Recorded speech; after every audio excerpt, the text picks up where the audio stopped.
Você está ocupada. Ocupado. Tem certeza disso.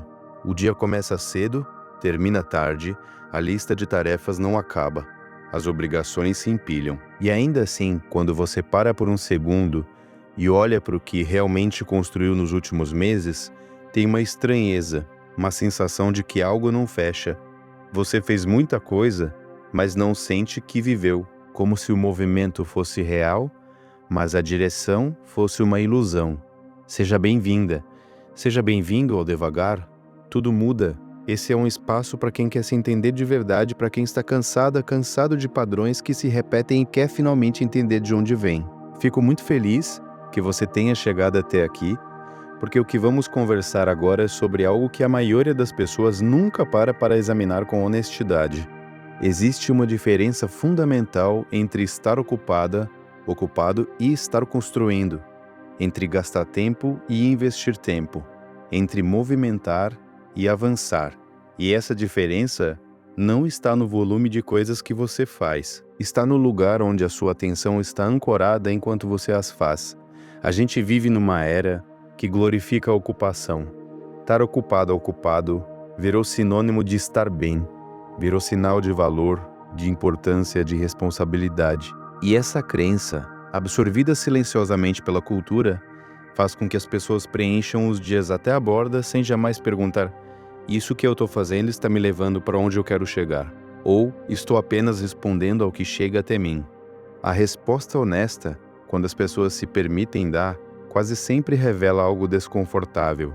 A maior parte do tempo está sendo gasta respondendo a mensagens, a notificações, a expectativas alheias, a crises pequenas, a urgências que na maioria das vezes não são urgências reais, apenas barulho que parece urgente, enquanto o que realmente importa, aquilo que você saberia nomear de cabeça se alguém perguntasse o que você quer construir, fica esperando, sempre para depois, sempre para quando sobrar tempo.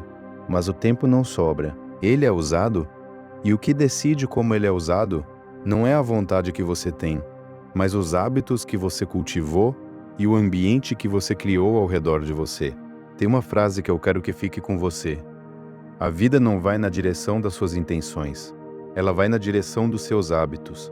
Você pode querer 100 coisas com toda a sinceridade do mundo, mas se os seus hábitos apontam para outro lugar, é para lá que os seus dias vão. E hábitos são silenciosos. Eles não anunciam que estão operando. Eles simplesmente acontecem, até que um dia você olha para trás e percebe que os anos foram se acumulando e a vida foi na direção dos hábitos, não das intenções. E aqui entra uma coisa que pouca gente compreende de verdade sobre hábitos. Eles não existem no vácuo. Eles existem dentro de um contexto, de um ambiente, de uma emoção recorrente. E quando você tenta mudar um hábito sem mudar o contexto, é como tentar mudar a forma do rio sem tocar nas margens. A água vai encontrar o mesmo caminho. A neurociência mostra que hábitos são estruturas de loop. Existe um gatilho, existe uma rotina e existe uma recompensa. O gatilho ativa a rotina automaticamente e a recompensa reforça o loop. E o cérebro, que é uma máquina de eficiência, automatiza tudo que se repete o suficiente. Isso é incrível quando os hábitos são bons. E é devastador quando os hábitos estão drenando os seus dias sem que você perceba. O que dispara o hábito de pegar o celular ao acordar pode ser a localização física do aparelho, pode ser a ansiedade matinal, pode ser o tédio dos primeiros minutos antes do café. O que ativa a procrastinação num projeto importante? Pode ser o medo de não fazer bem. Pode ser a falta de clareza sobre o primeiro passo. Pode ser a associação que o cérebro faz entre aquela atividade e desconforto. E enquanto o gatilho persistir, o comportamento vai persistir junto, não por fraqueza. E o que acontece quando você passa anos, décadas, com hábitos que drenaram os seus dias em vez de construí-los? Acontece algo que é muito doloroso e que muita gente vive sem ter palavras para nomear. A sensação de ter chegado em algum lugar da vida sem ter feito a jornada. De estar numa idade que parece certa, mas numa vida que parece errada. De ter existido mais do que vivido. Isso não é culpa sua. É o resultado de um sistema que ninguém ensinou a observar. Mas agora que você sabe que esse sistema existe, você pode começar a interagir com ele de forma diferente. Existe uma coisa pequena, muito pequena, que tem um impacto enorme: a pausa consciente. Não é meditação, não é nenhuma prática sofisticada. É simplesmente o hábito de, antes de ceder ao automático, pausar por um segundo e perguntar: isso é o que eu quero fazer agora? Ou é o que meu cérebro está pedindo porque é fácil? Essa pergunta, feita com gentileza e sem julgamento, começa a criar espaço entre o gatilho e a resposta. E esse espaço é onde a escolha mora.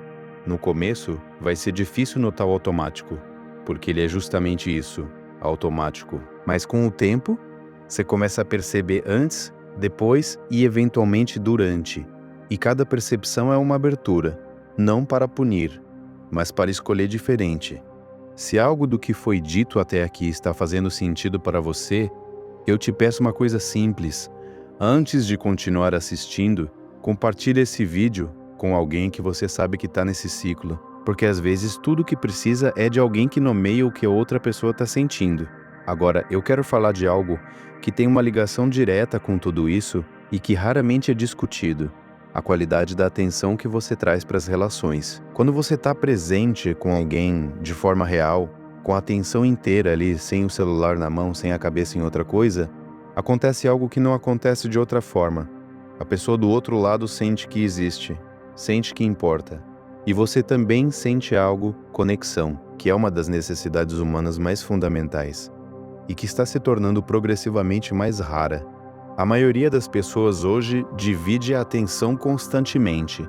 Está no jantar pensando no trabalho, está com os filhos respondendo mensagens, está com o parceiro ou a parceira com séries no fundo. E essa divisão constante da atenção não é neutra. Ela vai correndo a qualidade das relações lentamente. As pessoas estão juntas fisicamente, mas ausentes emocionalmente. E essa ausência deixa marcas que não aparecem de imediato, mas aparecem. Uma conversa com atenção inteira vale mais do que uma hora de presença dividida. Uma tarde com os filhos com o celular guardado cria memória de uma forma que a tarde com o celular na mão não cria. A qualidade da atenção determina a qualidade da experiência, e a qualidade da experiência determina a qualidade da vida. Tem uma coisa muito concreta que você pode observar nos seus próprios relacionamentos. Quando você está realmente presente numa conversa, o outro lado percebe. A conversa vai mais fundo, a outra pessoa se abre mais. O silêncio entre as palavras não incomoda, porque há presença real nele. E você sai daquela conversa sentindo algo cada vez mais raro. A sensação de ter se conectado de verdade. Agora pensa no oposto. Aquelas conversas onde você estava fisicamente lá, mas mentalmente em outro lugar. Onde você respondia no automático, onde você ouvia, mas não escutava. Aquela conversa não deixa nada, não constrói nada. Às vezes até corrói, porque a outra pessoa percebe, mesmo sem conseguir nomear, que você não estava lá. E a grande ironia é que a gente usa o celular muitas vezes para manter conexão com as pessoas, mensagens, redes sociais, grupos. Mas enquanto faz isso, desconecta das pessoas que estão do lado. Troca presença real por presença virtual. E presença virtual, por mais que conforte, não alimenta da mesma forma. Existe uma última coisa que eu preciso nomear, porque ela está presente em muitas vidas e poucas pessoas falam sobre ela com honestidade: o medo de parar. Existe uma razão pela qual muitas pessoas, quando tentam criar espaço de silêncio na vida, se sentem desconfortáveis. Quando tentam ficar sem o celular por uma hora, sentem uma ansiedade difícil de explicar. Quando a agenda alivia um pouco, imediatamente preenchem de novo. E essa razão vai além do hábito. É que o movimento constante, a ocupação permanente, às vezes serve como proteção. Proteção contra o que aparece quando você para. Porque quando você para de verdade, começam a aparecer perguntas sobre onde você está, sobre se é isso que queria, sobre o que está evitando, sobre o que ficou pendente emocionalmente. E responder essas perguntas dá trabalho, então é mais fácil continuar em movimento do que parar e encontrá-las. Mas aqui está o que é importante saber: essas perguntas não vão embora por você não olhar para elas. Elas continuam lá, e a energia que você gasta evitando-as é maior do que a energia que gastaria olhando para elas com honestidade. O medo do que está lá dentro quase sempre é maior do que o que está de fato lá dentro. E quando você finalmente para e olha, a maioria das coisas que encontra são manejáveis, são humanas, são passíveis de ser trabalhadas aos poucos, com cuidado. Então parar não é fraqueza, parar é coragem. É a coragem de encontrar o que está esperando ser visto.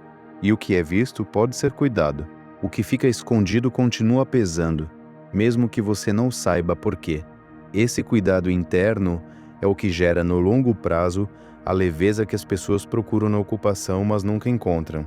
Porque leveza não vem de escapar do que pesa, vem de trabalhar o que pesa até que ele não pese mais da mesma forma.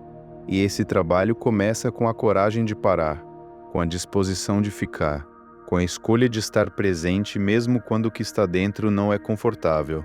E aqui chegamos numa camada que é profunda demais para passar em branco. A relação entre atenção e identidade.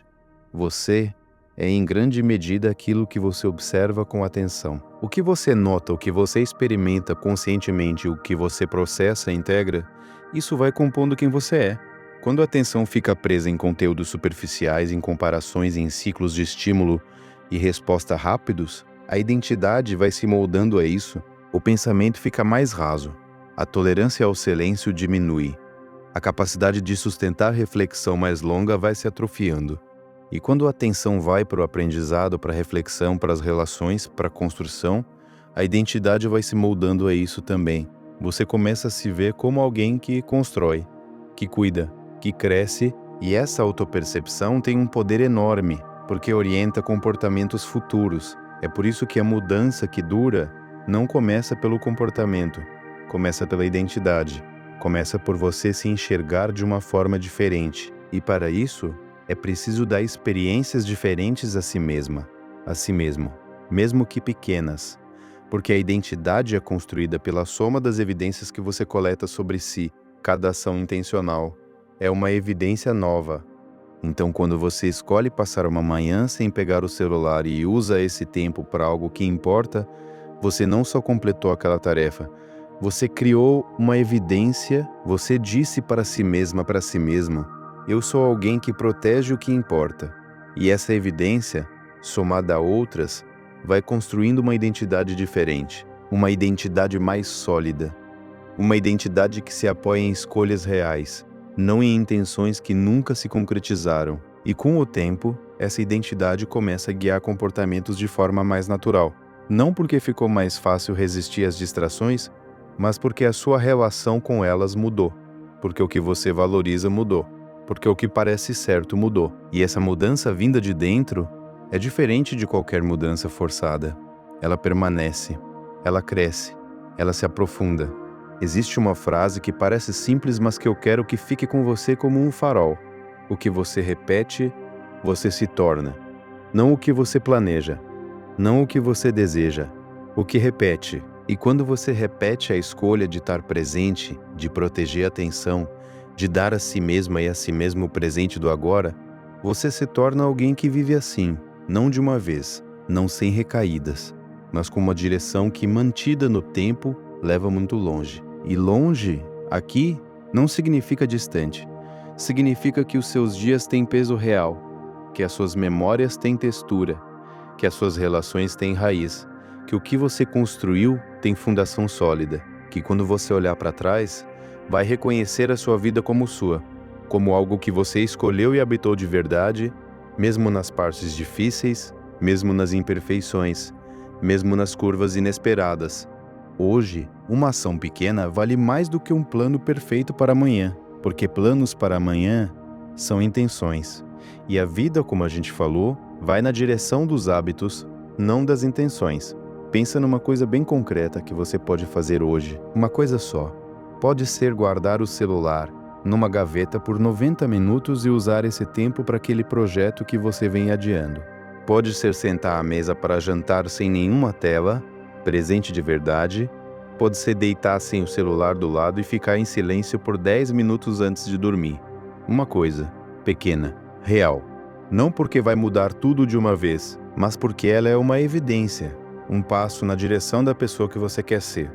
E amanhã você faz de novo, e no dia seguinte, E com o tempo, esses dias vão se somando. E quando você olhar para trás, vai reconhecer algo que hoje parece distante, a sensação de que os seus dias são seus, de que você viveu o que escolheu viver, de que a atenção foi bem usada, de que o tempo valeu. Quando você desenvolve esse olhar honesto sobre si mesma, sobre si mesmo, algo acontece nas suas escolhas diárias. Elas ficam mais simples, mais claras, porque você sabe o que está em jogo, sabe o que está construindo, sabe de onde vêm os padrões que quer mudar, e esse conhecimento não é peso, é clareza. E clareza é o recurso mais escasso e mais valioso que existe. Mas tem um ponto que ainda não trouxe e que conecta tudo que a gente conversou de uma forma muito concreta.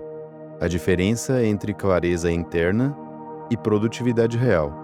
Porque muita gente confunde produtividade com velocidade, com volume, com a quantidade de itens riscados na lista. Mas produtividade real, aquela que constrói algo que importa, tem muito mais a ver com direção do que com velocidade. Você pode correr o dia inteiro na direção errada e chegar exausto, sem ter chegado onde precisava. E você pode caminhar com constância na direção certa e, ao final de um período, olhar para trás e reconhecer um progresso real. A diferença não está no ritmo, está na clareza. E clareza não aparece em mentes sobrecarregadas, ela aparece em mentes que têm espaço, em mentes que regularmente se afastam do barulho externo e voltam para dentro, em mentes que se permitem perguntar, sem pressa de responder, o que eu estou construindo, para onde estou indo. Isso ainda faz sentido para mim. Essas perguntas parecem filosóficas demais para o dia a dia, mas são as mais práticas que existem, porque sem elas, o automático opera, e o automático não se preocupa com direção, ele só se preocupa com continuidade. Ele repete o que foi repetido antes. E se o que foi repetido antes não estava funcionando, o automático vai repetir o que não funciona com muita eficiência. A interrupção consciente desse automático é um ato de cuidado consigo mesma.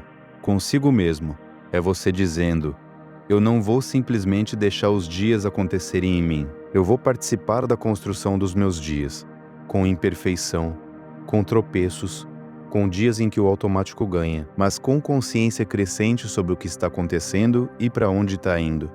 E tem algo muito bonito que começa a acontecer quando você desenvolve essa consciência. Você passa a notar pequenas coisas que antes passavam invisíveis. A qualidade da luz numa tarde de fim de semana, o som de uma conversa que acontece do lado de fora, o sabor do café quando você está realmente presente para tomá-lo, o riso de alguém que você ama. Essas coisas estavam sempre lá, mas a atenção dispersa não as capturava. E quando você começa a captá-las, algo se abre. A vida começa a parecer mais rica não porque mudou, mas porque você passou a habitá-la de verdade. Esse é um dos efeitos mais silenciosos e mais transformadores do trabalho com a atenção. O reencontro com o ordinário. Descobrir que a vida que você já tem, vivida com mais presença, tem muito mais do que você pensava. Que não precisava esperar por grandes eventos para se sentir viva, vivo. Que o presente acessado de verdade é muito mais abundante do que qualquer futuro imaginado. E isso não significa se contentar com o que não funciona. Significa estar presente o suficiente para distinguir o que funciona do que não funciona. Para agir a partir de clareza, não de ansiedade. Para mudar o que precisa mudar a partir de um lugar de consciência, não de fuga. Toda transformação real começa de dentro para fora, não de um plano externo para a realidade interna. Começa com a pergunta honesta sobre o que está acontecendo dentro de você, com a coragem de olhar para os padrões sem julgamento, com a disposição de escolher diferente, um dia de cada vez, sem exigir perfeição de si mesma, de si mesmo.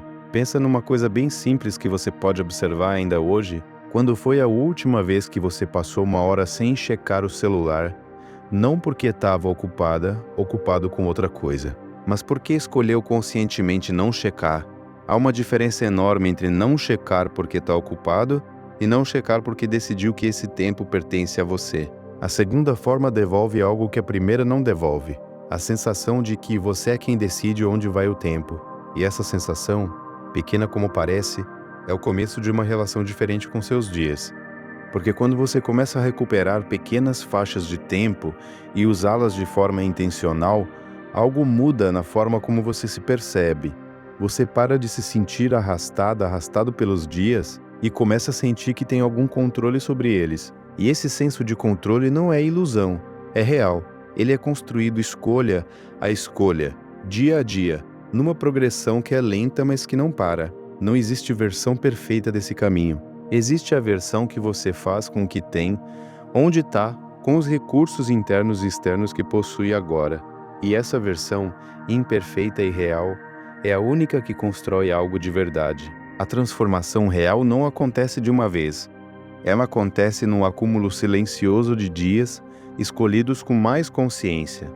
Se esse conteúdo chegou até você de uma forma que faz sentido, que toca algo que você já sabia, mas ainda não tinha colocado em palavras assim, eu te convido a conhecer o método devagar. Tudo muda. É um caminho de desenvolvimento emocional criado para quem quer trabalhar exatamente isso.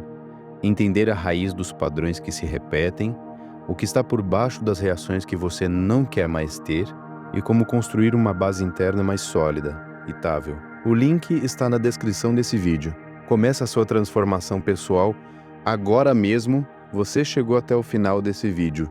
E isso já diz algo sobre você. Diz que tem algo dentro de você que está procurando, que está disposto a ouvir, a questionar, a crescer. Não desperdice esse momento. Faz uma coisa diferente hoje. Por menor que seja, uma ação agora, uma escolha a mais a favor de quem você quer se tornar. Se esse conteúdo chegou onde devia, compartilha com alguém que você sabe que precisa ouvir isso. Aquela amiga, aquela irmã, aquela pessoa que vive sobrecarregada e acha que é obrigação dar conta de tudo e que nunca para questionar se realmente precisa. E se ainda não acompanha o canal, inscreve-se agora. Toda semana tem conteúdo novo por aqui, pensado com cuidado para pessoas que estão levando o próprio desenvolvimento a sério. Ativa o sininho para continuar essa jornada e ficar por dentro dos próximos conteúdos. Vejo você no próximo vídeo. Lembre-se, devagar, tudo muda.